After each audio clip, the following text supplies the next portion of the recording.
While we're on this topic, why don't we elaborate more on like the topic of homosexuality Yeah. in today's society and just like the pressures that we get from society as believers of Christ and followers of Christ. Yeah, that's actually a great question. And for you guys watching and listening, we're not trying to brush over the abortion topic either. It's just that these are two very big topics. Yeah, one topic Yeah. could take up one whole podcast. And Yeah, and we got give or take 20 minutes left. So let's talk about homosexuality, right? Hi, you're listening to the Dwelling Place Lounge, where your hosts, Peach Jones and Ray Daniel, and their weekly guests will take you further into God's Word, addressing your concerns, thoughts, and those hard questions you may have about our weekly Sunday church messages at the Dwelling Place Church in Anchorage, Alaska. We are so glad that you are joining us, and we know that you will turn this podcast off knowing God more than you did when you pressed play. Now, on to our show. I just love our little intro. me too. I was about to start beatboxing if you sorry, man. Let me fix this. These are cheap microphone stands, so they just kind of like drag down over They're time. going to say cheap microphones. No, the microphones are great. The stands are not great. Hey, so you are listening and or watching the Dwelling Place Lounge. I am your host, Peach Jones, with my other co-host, Ray Daniel. Actually, you just got married recently, so you are actually Mr. Ray Daniel. So good stuff. Good stuff. It's a good fit. Hey, as you know, we currently don't have our podcast studio like we have had in the past. So we are just in our living room, my living room, actually. We don't live together. But so this is what you guys are seeing. We just upgraded our studio. We upgraded with a driftwood mermaid. Bethany is what I named her. I thought she was Bella. No, Bethany. Yep. And then if you guys can see that, I don't know who made that. One of us when we were a kid. But anyway, that's Beside the point. that's besides the point. That is the best introduction that I can come up with for today. And I'm super excited that you guys are here. We are in our third part of our series called Let Them Hear, where we are going through the 7 churches of the book of Revelation in the first 3 chapters. And a little forewarning, today's reading, we are actually gonna touch on some touchy subjects. Like our introduction says to this podcast, we are going to answer some of those hard to answer questions. We're going to talk about some of the hard to talk about topics. But really, it's quite fitting. It's quite fitting that we talk about these things during this podcast, because if you guys listen to the sermon, what the sermon was all about was not backing down in the face of adversity, or not backing down on what you believe just because it makes your life easier. That was really the entire topic that we spoke on. If you guys didn't listen, go to the episode before this. It should say Sermon, Let Them Hear Part 3. It's talking about the Church of Smyrna. That's how you say it, right? Smyrna. Yep. So I'm going to have my boy, Mr. Wonderman over here. I got Croc Vans, by the way. You seeing this?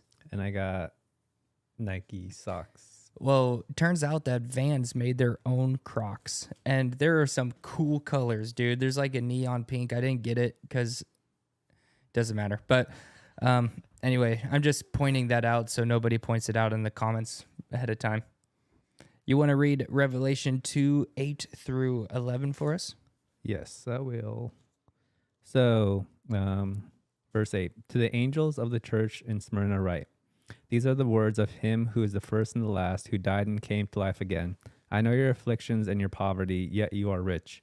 I know about the slander of those who say they are Jews and are not, but are a synagogue of Satan. Do not be afraid of what you are about to suffer. I tell you, the devil will put some of you in prison to test you, and you will suffer persecution for 10 days. Be faithful even to the point of death, and I will give you life as your victor's crown. Whoever has ears, let them hear what the Spirit says to the churches. The one who is victorious will not be hurt but at all by the second death. My dad, after, because he came to the service on Saturday, right? And afterwards, he said, man, it sounds like that was a really tough time, like everyone died. I said, how do you know that? And he said, well, because it says the one who conquers. I was like, dad joke, dude. Dad joke all the way. You guys may be hearing my daughter in the background, but that's just going to happen because she's eating dinner and she's tired. So just a forewarning, I don't think that every single person died except for one. I think that several people lived. But one of the things that I kind of brought up that I feel like I should clarify is I mentioned that it sounded quite negative, but it wasn't supposed to be. I kind of said that a lot of the problems that we have are because of God. And I don't take it back. It is totally true. But what I was actually inferring to was not that God causes all our problems, but that if we didn't follow God, it would be a lot easier for us in the world because we wouldn't be going against the grain per se. Yeah. Yeah. Think about like the church of Smyrna. If they weren't following Jesus, or if they were giving in to what's going on around them, that time would have been a lot easier for them. But because they believe in the truth of God, because they believe in the truth of the Bible, they stood firm in their faith, and that is why this tribulation time was so difficult. So that's what I meant. Sometimes, you guys know I have like... English is hard. English is hard. We talked about this a few episodes ago. Just talking in general is hard. ADHD is a pain in the butt. And so sometimes I'll like say a sentence and already be like 3 thoughts ahead in my brain, and I just like skip forward. So I don't know if I did that or not, but just saying, God does not cause our problems, but a lot of our problems are because we follow God and we live in a broken, sin-filled world, and it does not like people who follow Jesus. Again, that does not make us victims. I just want to keep reiterating that we are not victims. Nope. But let's talk about the church of Smyrna. Smyrna. Smyrna. Just Okay. kidding. I don't, it's a hard thought, but so the church of Smyrna lives in now modern, or is in what is now modern day Turkey. And right off the bat, I just can't help but to think about what the church of Smyrna was thinking when they read this letter. For one, it's just nice to be seen. You know, when you go through a difficult time, when you go through like pressures or whatever, like the church of Smyrna has obviously already been going through some kind of difficult time, because when Jesus spoke to John, he says right off the bat in verse 9, I know your tribulation and your poverty, but you're rich, and the slander of those who say that they are Jews and are not, but are a synagogue of Satan. So they've obviously already been going through some kind of time. Sometimes when you're in those moments, when you're like, when you feel like you're down and out, or whatever metaphor you want to call it, it can feel like you're alone. And it's nice to just know that Jesus is seeing you, that Jesus knows. And I bet that the church of Smyrna was hoping that the next sentence would be, I will avenge you and pour hot coals on the head of those who persecute you. But instead, it goes a totally opposite direction and is like, hey, it's actually going to get worse, but be faithful even if it kills you. And it's like, dude, this... Yeah, he's like, you're halfway there, almost. Yeah. Almost. Whoa, we're halfway there. For copyright reasons, I can't finish that song. But no, the church of Smyrna has already been going through a difficult time, and this difficult time is going to remain. People are going to be thrown in prison. People are going to be killed, and God did not tell them just to give in or say something you don't actually mean or just appease those who are persecuting you. He said none of that. What he said was to be faithful unto death. And the highlighted character... And these are all things that I shared in the sermon on Sunday or Saturday. We're just kind of going back over it. And the character that Jesus highlighted about himself at the beginning is that to the angel of the church in Smyrna, write the words of the first and last who died and came to life. That is the highlighted character. And the reason why is because it shows that Jesus, for one, is eternal. He is the first, he is the last. Before the foundations of the universe were laid, Jesus was there. When heaven and hell fade away and our souls just dissipate like dust in the wind, Jesus will remain. Yeah. Which is saying something, because that will never happen. And then at the same time, when he says he's the first, and he goes to say, I know your afflictions and your poverty, yet you are rich. And then like he says he's the last, and then he tells them that, yeah, it's going to be a little bit worse. You guys are going to suffer, but if you stay faithful, then you're going to win. Yeah. And then he says who died and came to life, because I bet that one of the temptations that they're having was to give in because they didn't want to die. Yeah. Like, that makes sense. But the church of Smyrna is recognizing that Jesus did die. Yeah. But he stayed faithful to his witness. He stayed faithful to his calling, even unto his death. And he came back to life. Yeah. And then Jesus says that the same thing will happen to us. We're not going to come back to life on this earth, but just because we die here on earth does not mean that our life is over. We live in eternity with God.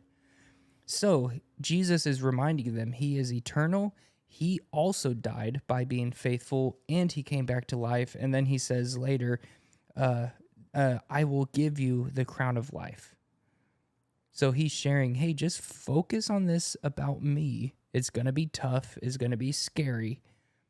But this is what you guys need to see in me right now. Yeah.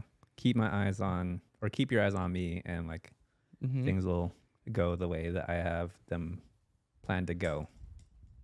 And that's kind of what I call the eternal mindset, just which is ultimately just like not being so set on earth, Yeah. like weighing everything compared to eternity, because it shows like if you're married now, if you get into an argument with Dee Dee, your wife, it's like, obviously arguments need to happen. They help grow the relationship. That's all, doesn't need to be said, but I'm saying it. But there's temptations to hold bitterness. There's temptations to hold on to anger or whatever.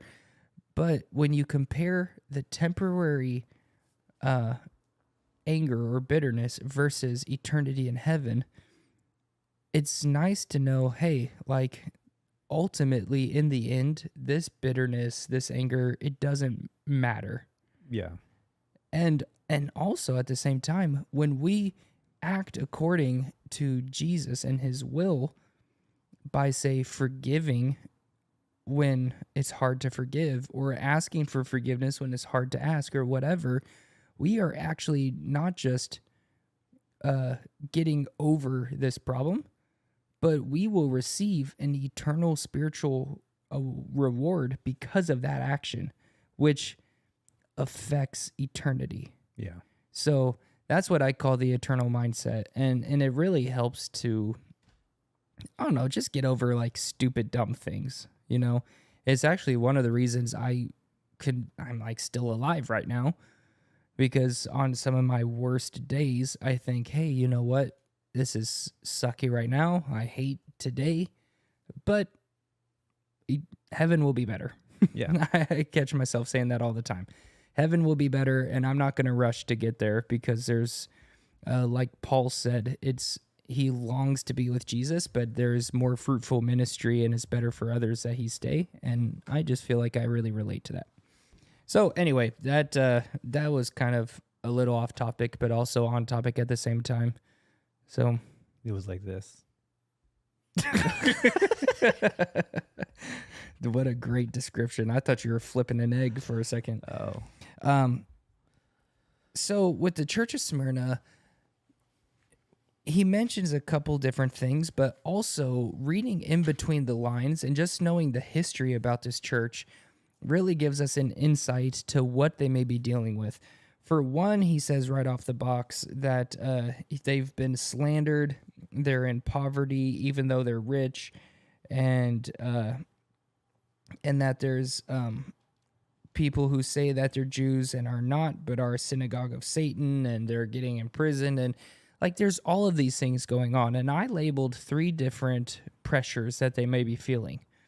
For one, let's just kind of like get a bird's eye view of what these 3 pressures are. You have the imperial cult. What the imperial cult did is that they worship Caesar, or they worship whoever the emperor is at the time, the Roman emperor, right?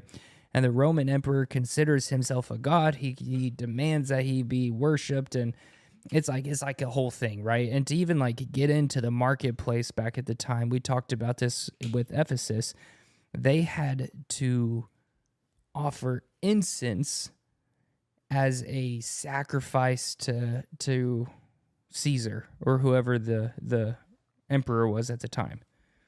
And if you didn't offer the sacrifice, if you didn't offer the incense and like exclaim that he is God, then you don't go to the marketplace. So that would be difficult. That's a challenge. So Smyrna is facing the imperial cult. They're also facing just pagan practices, similar to Ephesus as well. Pagan practices, pagan religious stuff was all over the place because there's Greek gods, Artemis and Zeus, and all the things. There's just all the religious practices, and they all had these different festivals, and some of them I'm sure looked rather tempting. Yeah, just all sorts of distractions and Yeah. just things that looked pretty and looked fun. Yeah, and if like you were a guy who struggled with like infidelity or something, it would be hard to not celebrate some of these because it's like a giant orgy, you know. Not even joking, dude. Like the festivals to Artemis, Yeah. not good. Very, very promiscuous. And so there's the pagan practices, and then in regards to the Jewish issues going on, the Orthodox Jewish people at the time, the traditional Jewish people at the time, actually this hasn't changed much, saw Christianity as a rising threat religion, both to their culture and to their faith, because they did not believe that Jesus was the Messiah.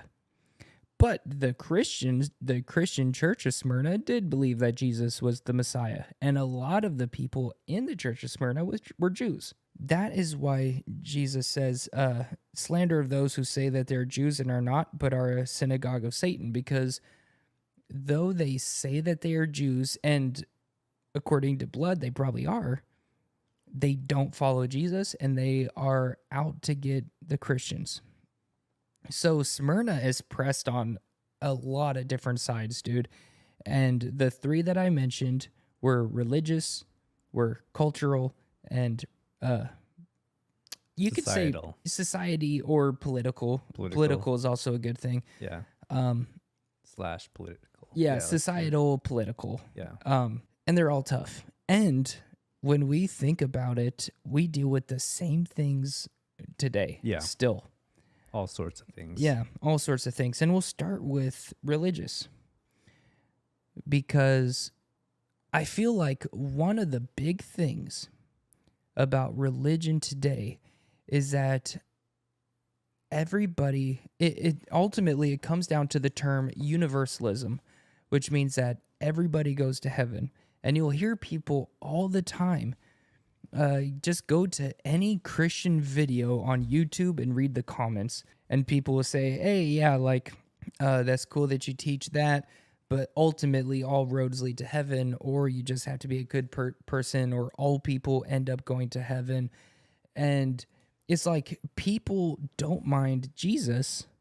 They just don't want you to say that Jesus is the only way to heaven. Yeah, it's the word only, Yeah. since they're trying to make a road around the truth, just like like society does, like we do, Yeah. with trying to find another way, an easier way for everything, literally. Yeah, and they say like they'll try to bash you by saying things like, "Oh, you're being exclusive," you know, Yeah. like you're excluding people from your gang that you don't like. Well, Yeah. no, because Jesus died on the cross for everybody. It's just not everybody is taking him up on that offer. They're all made in the image of God. There's all that, but it would be a lot easier, just like the church of Smyrna, if Smyrna was to tell the Jewish people, like, hey, you know what, sure, Jesus isn't God, right? Or if they said, yeah, Caesar is also God, the emperor is also God, they didn't have to believe it, they just had to say it. It would have made their life a lot easier. Yeah. And I can see a lot of Christians having the same temptation today. I get comments on YouTube all the time. The last dude called me a hamster in a wheel. Because you look like one, or sound like one, or I don't know. Apparently, I'm a hamster in a wheel, and I just like believe anything that's promoted to me. I don't know. I'd have to read it again, but it was an interesting comment. But all the time, people will try to bash your faith in Jesus. I have seen that they don't care if you believe it. They just want you to not talk about it. Yeah. Or to accept other people's faith. Yeah, and we talked about this before, just how love today kind of translates to like approval of others and just accepting others. Mm-hmm. And I'm not sure why. Well, society, but Mm-hmm. like I think that what you're saying like totally relates to like that new like definition of love type of thing, like where everyone should be approved or accepted or like included. Yeah. Yeah, that actually is great. They want everybody to be included. And I think that I actually think that there's good intentions behind it. Mm-hmm. Because I also, like, I would love everybody to get to heaven, because I don't want anyone to go to hell, and I want God to be glorified in the life of all people. I feel like it would be a lot easier if all roads led to heaven. Yeah. And if there was truth in all religions and you could just pick and choose whatever, like, it would be easier, but it's not the truth. Yeah. And that's what we live on, is the truth of God, not the truth of, not our truth, you know, Yeah. quote unquote, because our truth sucks. That's why we base everything on God. So that's kind of the religious thing. Yeah. The cultural thing is kind of, I feel like they may have been experiencing pressure from the Jewish people, because Jewish people are extremely proud of being Jewish. Yeah, they have like a lot of cultural practices that are like pretty specific. Yeah. And they like follow them pretty strictly as well. And like, they should be proud of Yeah. being Jewish, because the Jews are God's chosen people. Yeah. And they have protected the word of God. They have done incredible things. And like Christianity, where would it be without the Jewish people? And so they have a great culture, a great thing. But for those Jewish people who are now following Jesus, I can imagine what they may have been told by the Orthodox traditional Jews, Yeah. saying, hey, you know, we've been following our religion for 2,000 years. We've been following our faith for how many times? You're forsaking your culture. You're forsaking your people. You are giving it, like, you're not performing the feast. You're not doing this. You're not doing that. And ultimately, it's like you're a shame to not just the world, but to your people specifically. Like, you're a traitor. Mm-hmm. And Jesus kind of saw the same thing too when he was getting persecuted by the Romans, just saying how he was just spreading like false information and stuff like that. Well, and the Jews were the ones that Yeah. got Jesus killed. Yeah. Yeah.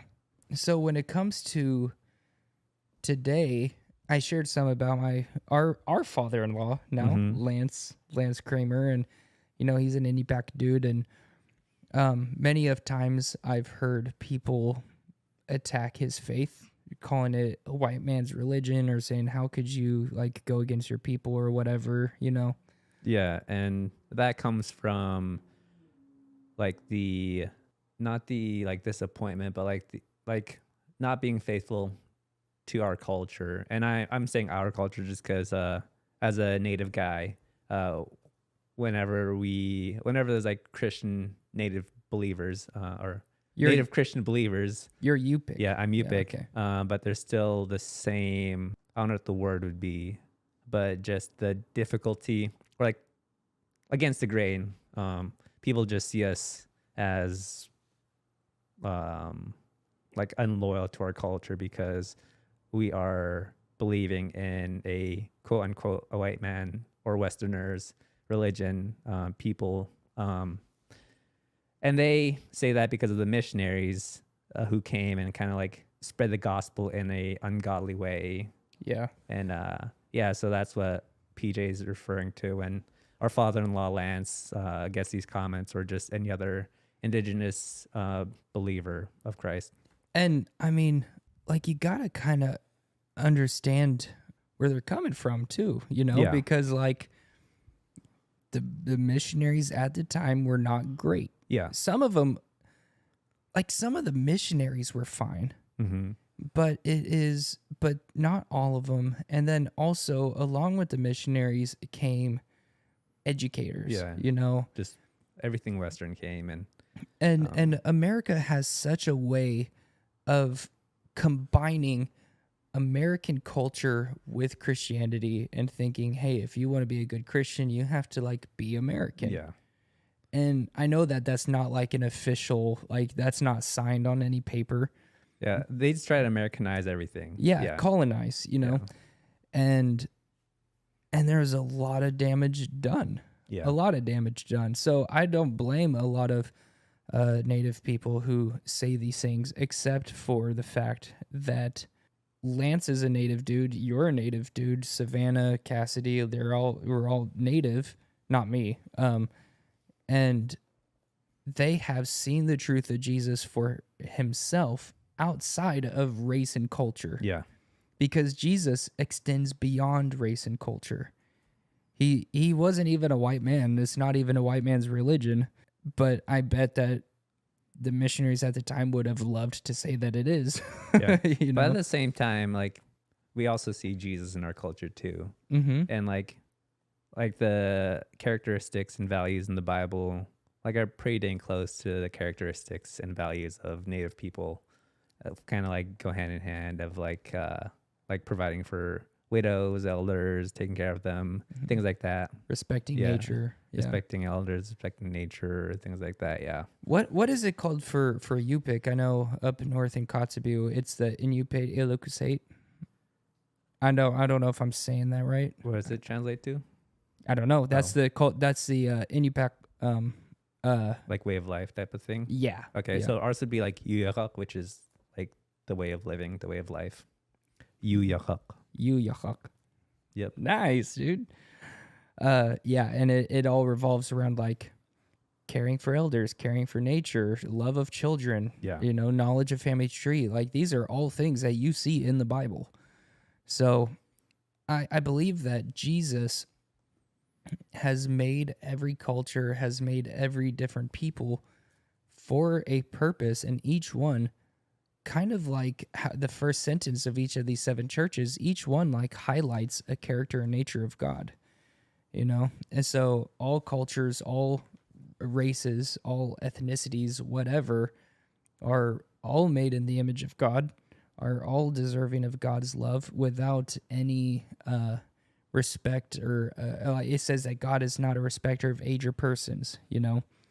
The throne room of God is on a level field, you know, a level field, and we're all there together. It probably was hard for the church of Smyrna to hear those things, just like I'm sure it's hard for you to hear those things and Lance to hear them, and I don't ever hear them because I'm you know, white, and it's, you know, quote unquote white man's religion. But it's hard to it's hard to hear, people say that to Lance or to other natives and stuff, and know that Jesus actually loves all cultures, all people. And so that's a cultural thing. And then the last one is the political.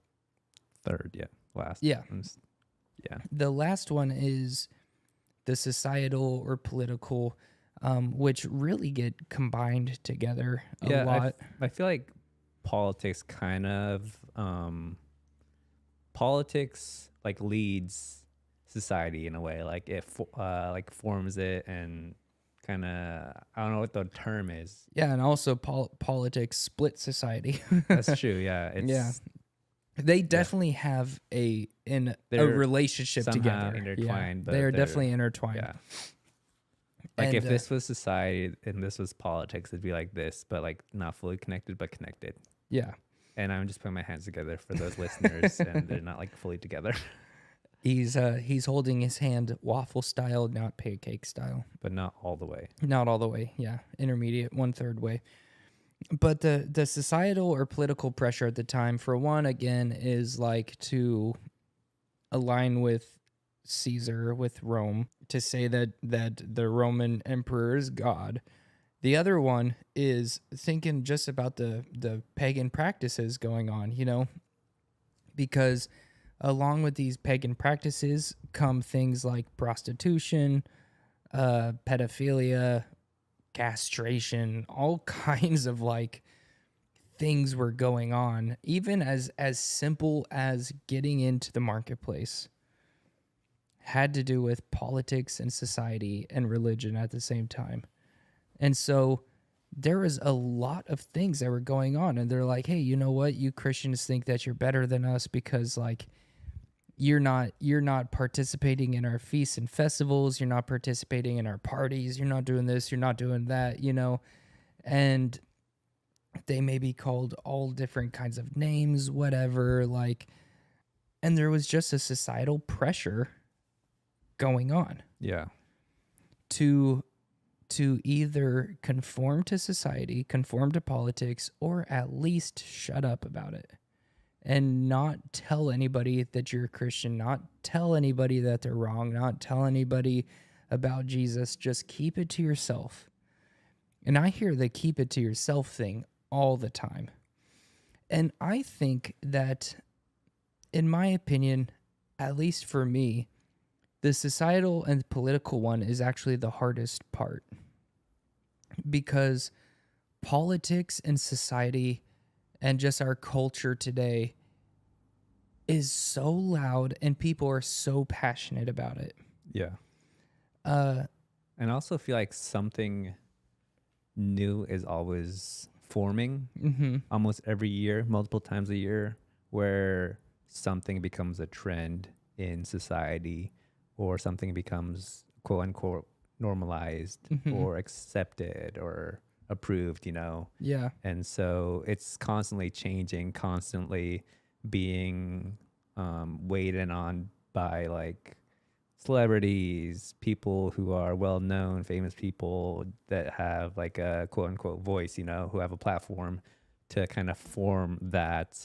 I don't know what the term, I'm blanking on words today for some reason. I get what you're saying though. And you're right, because I remember when even now just a precursor for those who are watching or listening, we are not going to get into politics and stuff. Okay, this is not a political show, but this happens to deal with Trump, because to go off of what you said, like I remember when even like Eminem shared this video, of him like doing this like freestyle rap. And at the end of it, he's like, if you voted for Trump, you can't listen to me anymore, Warning, brief explicit content. Fast forward 40 seconds to pass. And any fan of mine who's a supporter of his, I'm drawing in the sand a line. You're either for or against. And if you can't decide who you like more and you're split on who you should stand beside, I'll do it for you with this. You. The rest of America, stand up. We love our military. and we love our country, but we hate Trump. And it's like for some people who look up to Eminem or love him, like listen to his stuff, you know, like, and may not align with, I don't even know who ran against Trump. I don't remember. But who may not align with the other, you know, Republican and Democrat side. They may have heard that and been very perplexed because they're like, man, I don't want Eminem to not like me, you know? And Eminem don't even know you. He's never going to know you, you know? But you're right. Like when people you look up to, celebrities and public figures and whatever, trends on TikTok, when all of these happen, if you don't stand firm in your faith can be rocked by everything that you see around you. Yeah, or even like family. And this is pretty common in other countries where Christianity isn't normal. You know, like if someone were to confess that they believe in God, then their family might disown them. And the same goes for like other things as well. These trends, these normalized things, quote unquote. And yeah. Yeah. And so I shared a couple big ones. We didn't go into depth on it on the sermon, you know, but some of the two biggest issues that I see in society and culture and politics today has to deal with homosexuality and abortion. Yeah, like the two most common and constant topics that get brought up with Christianity, or like the argumentative side. Yeah. And it just so happens that these two topics also are the two that the church are heavily involved in. Mm-hmm. And it's also the two that are probably the hardest both to talk about and to stand firm on your belief about. Yeah, and not to mention that like politics is also heavily weighted on these two as well. Yeah. In our society today.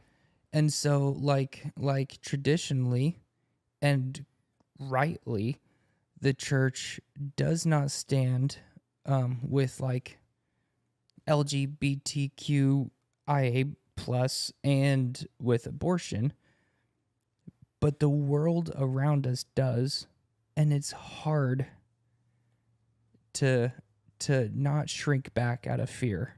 Yeah. Because you think you're going to get canceled. And even what I just said now, I mean, we're not popular enough to really get canceled, but like that's a pretty unpopular opinion that I just said, you know?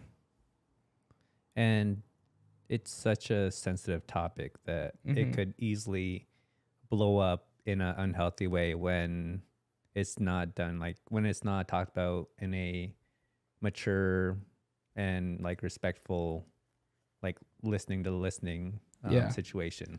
Absolutely. And that's one of the things that I shared is that just because the Church of Smyrna was told to be faithful unto death, and kind of the main thing we talked about on Sunday was not shrinking back out of fear, but standing firm on what you believe, does not give us a license to be jerks about everything. Yeah, and it doesn't entitle us to be, like you said, jerks. It doesn't entitle us to be mean to other people or tell them that they're wrong. Absolutely. But to love them and to like just to educate them and to be patient, to listen to them the same way that God listens to us. God listens to our problems, our difficulties, our disagreements that he like brings to our mind of what we should do next.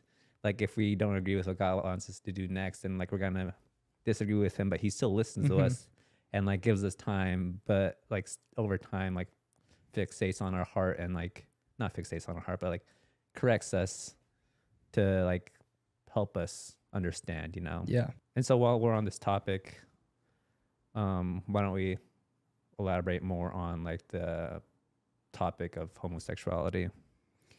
Yeah. In today's society, and just like the pressures that we get from society as believers of Christ and followers of Christ. Yeah, that's actually a great question. And for you guys watching and listening, we're not trying to brush over the abortion topic either. It's just that these are two very big topics. Yeah, one topic Yeah. could take up one whole podcast. And Yeah, and we got, give or take 20 minutes left. So let's talk about homosexuality, right? I will give you the short answer first, just so you guys can get a taste out of this. Just to know where this is going. I do believe, and what I teach at the dwelling place is that the act of homosexuality is wrong and it is sinful. So that is where we're going with this. However, I do want you guys to know that everything that I say next comes out of the utmost love and respect for, if you disagree or if you are gay yourself or whatever, like, I have nothing but love and respect for you. However, I also cannot. This whole topic is really about not wavering in your faith or not, backing down. So I'm not here to start a fight or whatever. And what PJ is saying is that we are staying faithful to what we believe in and what God's called us to do. Yeah. And we mentioned before that we believe in the Bible and that we're teaching out of the Bible, and it's one of our core values at the dwelling place. And so let's talk about it. And I'm not going to get political about it, because that's not what we're about here. But whenever somebody asks about, is being gay a sin or like, is being in a gay relationship, whatever, like, is it a sin? Is it wrong? Many churches will give they'll give the answer like God made Adam and Eve, not Adam and Steve, right? Mm-hmm. Man, that is such a cheap answer to go by, because it's true. The original design, according to Genesis, is that a man and a woman get together and they make babies that way, right? That's like how it works. I don't believe that is the sin part of homosexuality, though. And I think that answer is frankly a cop-out to having the hard conversation. Yeah, it's a safe bet. Yeah, and also it just seems kind of like rude and disrespectful at the same time. You can't just like give a little rhyme and expect this person to leave changed. Yeah, it's kind of like smart alecky. And like when someone gives me like a smart aleck response in a serious situation, I'm like, do you not care about like what I actually am like curious about, or like what I'm having trouble understanding, And so what I actually believe is the actual sin aspect of homosexuality is not that God wants you to be with a guy or a girl, whatever. It's that the act of marriage and relationship itself is a worldly resemblance of the covenant that Jesus has with his church. The relationship that Jesus has with his church is that Jesus is the groom and he is gone, and the church is his bride. And Jesus is coming back again to receive his bride and to take her back to eternity with him. And another place that we see this has to do with the original betrothal ceremony in the Jewish religion, right? Two families would come together.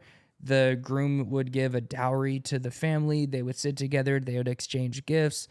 And then there would be like this little wine ceremony where the groom would drink of the wine and then the bride would drink of the wine.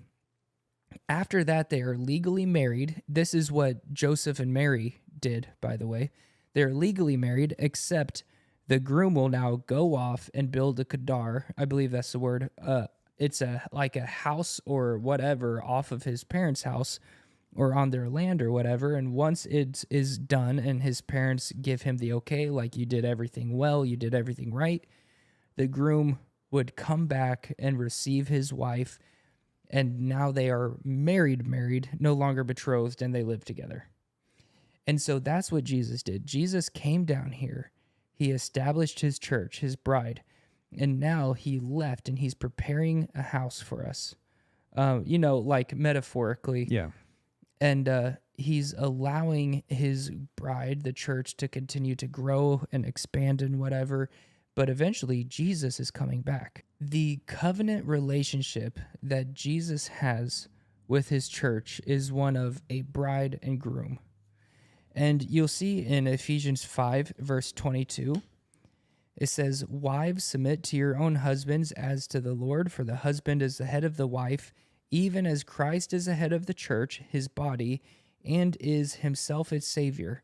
Now, as the church submits to Christ, so also wives should submit in their husband in everything." And then verse 25, "Husbands, love your wives as Christ loved the church and gave himself up for her, that he may sanctify her, having cleansed her by the washing of water with the word, so that he might present the church to himself in splendor, without spot or wrinkle or any such thing, that she might be holy and without blemish." So I don't believe that the Adam and Eve versus Adam and Steve thing really holds up. I think that the issue is a perversion of what marriage is actually all about, which marriage is not about me and Savannah. It's not about you and Cassidy. It's about portraying Jesus's relationship with us and Jesus' relationship with the church.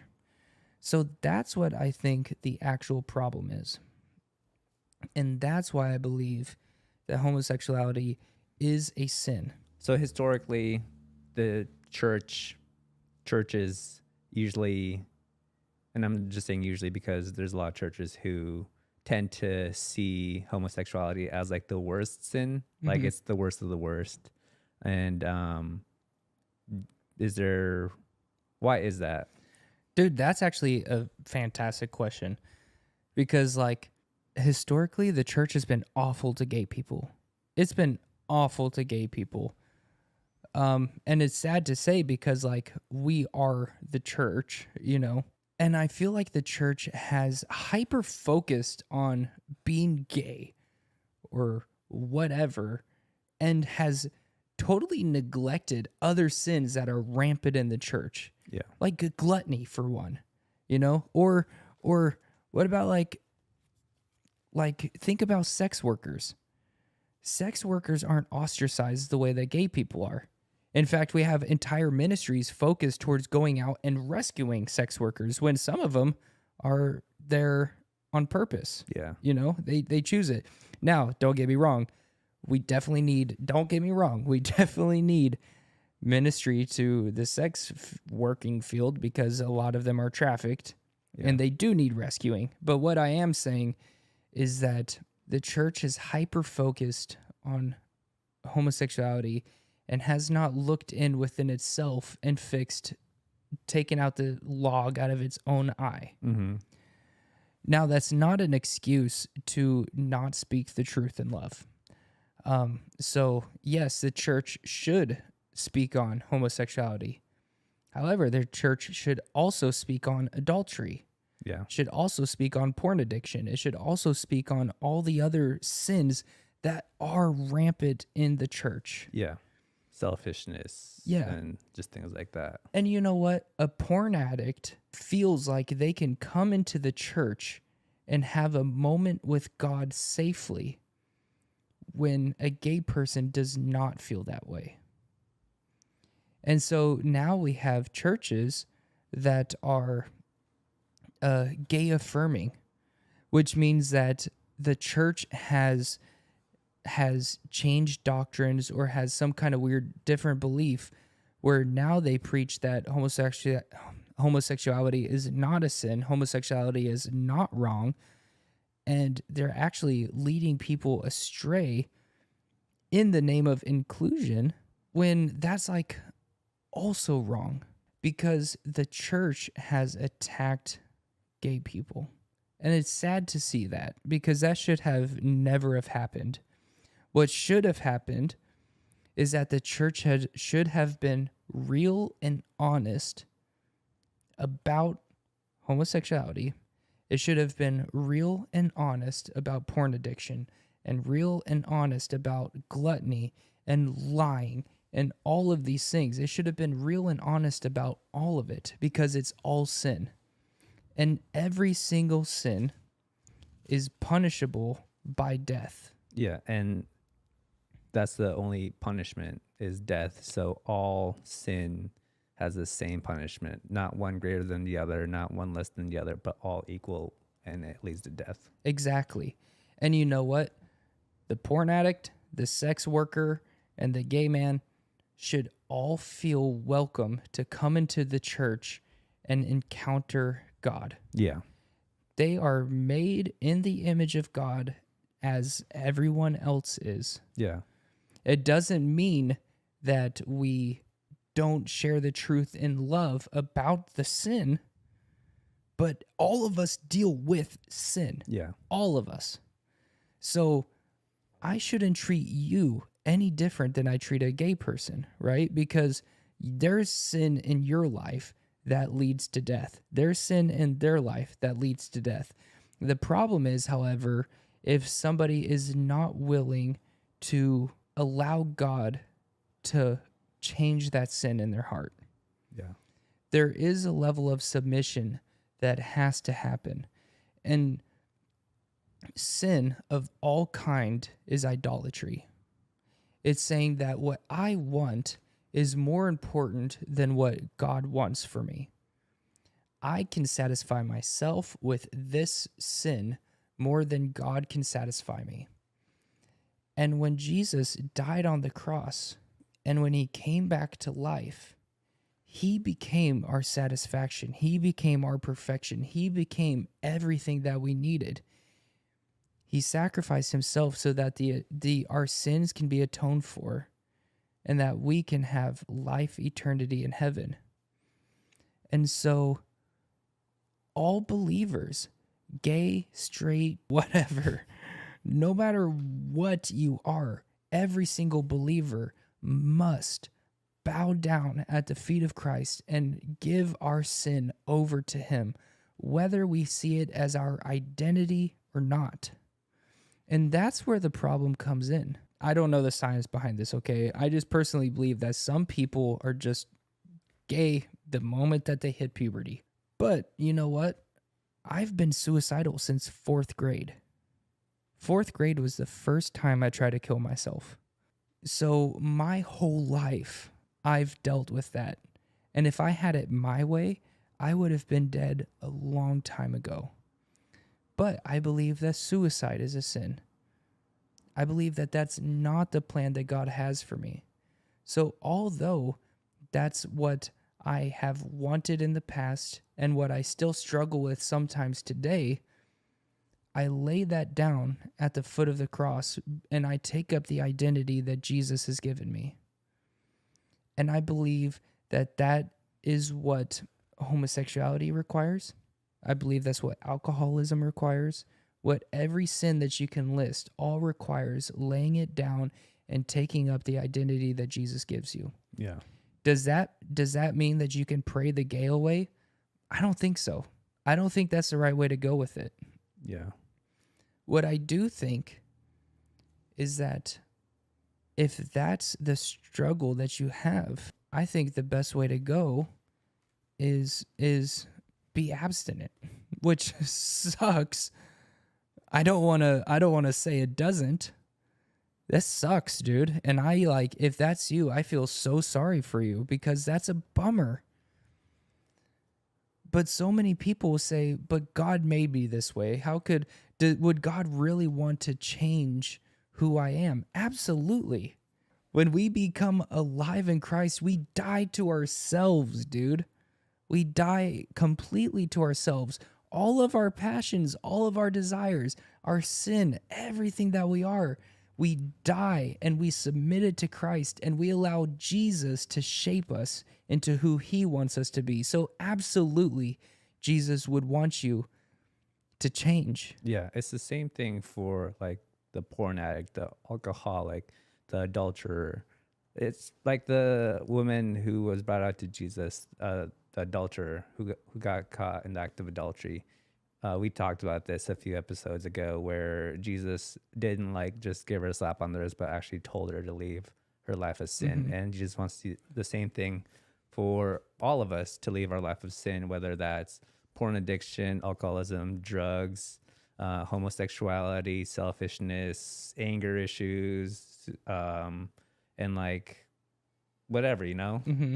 And everybody who deals with that should be allowed and feel safe and comfortable to come into the church Yeah. and worship God. Yeah, if the adulterer could open up and talk to a believer and still be loved on and corrected and grown with, then so can the homosexual. Yeah. And I believe that if Jesus talked to a gay man, and it was recorded in the Bible, he would love them and say, go and sin no more. Yeah, exactly. And I feel so bad that is not the stance that many churches have. Yeah. I also feel bad that many churches have given in to the political and society pressure by becoming gay affirming. But I guess that's like the safest way, that, you know, nobody wants to feel ostracized and nobody wants to feel hated, you know? And sadly, that is the way that the church has made the gay community feel. But just like everything else, you know, we preach the truth in love. We don't falter on our we don't falter on our faith. We are faithful unto death. We are not going to die like the church of Smyrna probably did, most likely. We probably won't even get canceled. I think the worst that's going to happen from this podcast is we're going to get a nasty comment on YouTube. Or lose like 1 or 2 listeners or something. Yeah. And like, I've already gotten bad comments on YouTube from easier subjects than this. So I already expect it. At the end of the day, sin is sin, and we are to lay down our sin at the foot of cross and be renewed and rejuvenated by Jesus and called into holiness and blameless. And if that means no more porn, no more porn. If that means no more drugs, no more drugs, no more alcohol. And if that means no gay relationships, then that means no gay relationships. It sucks, but heaven will be better. And we've already talked about that today. And what an honor it is to lay down our sin and take up the identity of Christ, you know? And on the other thing, like, I believe that this whole subject could lead us to kind of talk about how the church has done a poor job at dealing with relationships, you know?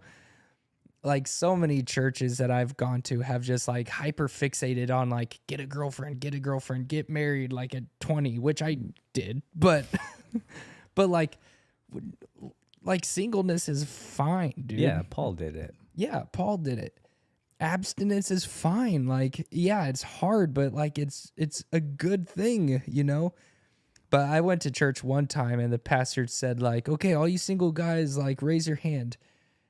And so they all raised their hand, and he literally prayed, God, I pray for hot chicks for these women.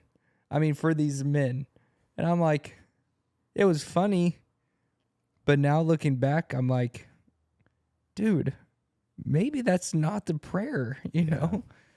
Maybe like pursue righteousness, pursue holiness, pursue a relationship with God. And if you desire, give them a spouse. Yeah. Yeah. So anyway, that was probably the hardest topic we've talked about so far. Ray and I were both nervous coming into it because we want to be loving and respectful, but also like speak the truth in love. Yeah. So I hope that we did that. If you guys feel like we did not, I would love for you to reach out. Let us talk to you. Let us hear your comments, concerns, theological debates. And I'd love to hear your opinion on it more. So you got anything else to add? No, just thanks for listening. Thanks for listening, and thanks for the Church of Smyrna. We'll catch you guys next time. Thanks so much for listening to this episode of the Dwelling Place Lounge. If you're interested to learn more about the Dwelling Place Church, please visit our website, thedwellingplaceak.com. Also, if you have a moment, please feel free to rate, subscribe, and leave a review wherever you listen to your podcasts. That helps spread God's word to others, and we greatly appreciate it. Once again, thank you for listening. God bless, and we hope you join us again in the next episode of the Dwelling Place Lounge.